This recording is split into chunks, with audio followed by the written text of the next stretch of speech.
Welcome back to Wylder Brews. Today on this episode, we're going to be talking about how to build your brew system from start to finish for an all-grain brewing.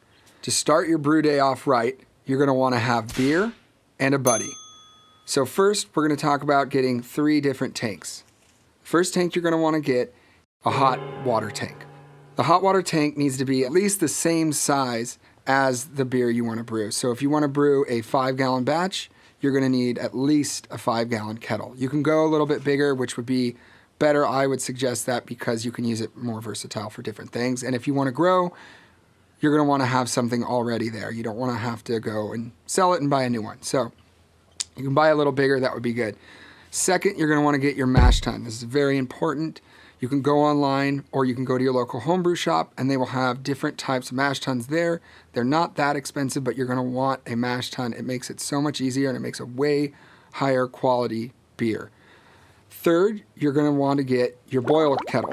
Your boil kettle needs to be at least double the size of the batch you're going to do. So the boil kettle for a 5-gallon batch of beer, you're going to want to have a 10-gallon boil kettle.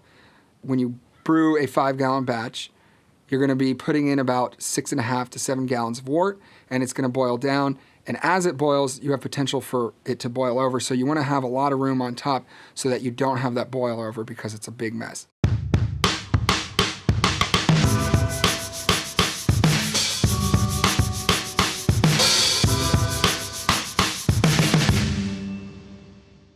Another important piece is going to be something to ferment in, and that's going to be a glass carboy. Or they have other plastic carboys or things like that, but plastic tends to get beat up and can kind of hold some bad bacteria in those scratches and stuff. So I would suggest at least a glass carboy and get 2. The reason for this is you're going to have a first ferment and a second ferment.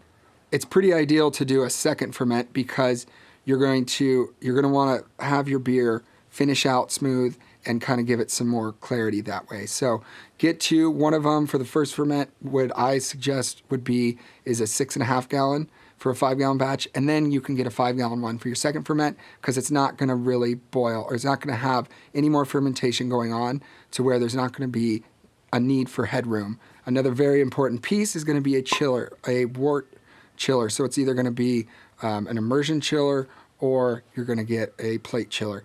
In my opinion, I would just get the plate chiller. You're going to save a lot of water and a lot of time.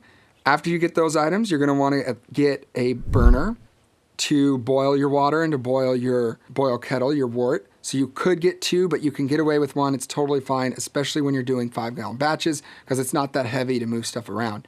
So you're going to want to get something that's kind of middle of the road, that's good. You don't have to spend a lot of money on it, but you don't want to get the cheap. Another very important piece of the brew system isn't a part of the kettles and things like that. It's sanitizer. It's very important because if you have anything that's touching the beer after it's done boiling, it needs to be sanitized completely so you don't infect your beer. After you have those items, you're going to need some accessories to get you through the brew process to make your life a lot easier. You're going to really want a hydrometer so that you can test the gravity of your beer so you know what you're brewing and if you're hitting your marks. You're going to want some thermometers like an immersion thermometer, a floating thermometer, or a digital thermometer, whatever works best for you. And you're also going to really want some hosing to move your hot water onto your mash, move your wort into your boil kettle, and then move your wort from your boil kettle through your plate chiller and into your fermenter. So those are the basic items you're going to want to get to start your homebrew system. You can always take out some pieces if you need for money-wise to get started, but you really want to build up to that. And then there's a bunch of other stuff you can get, which we can talk about later. But for now, these are the basic things to kind of get you started on an all-grain system, things that are going to be very important for you. So stay tuned to the next episodes where we talk more in depth about each equipment item and what it does. But for now, get these items, check out the last episode to brew a full system, and keep it real. Keep it real.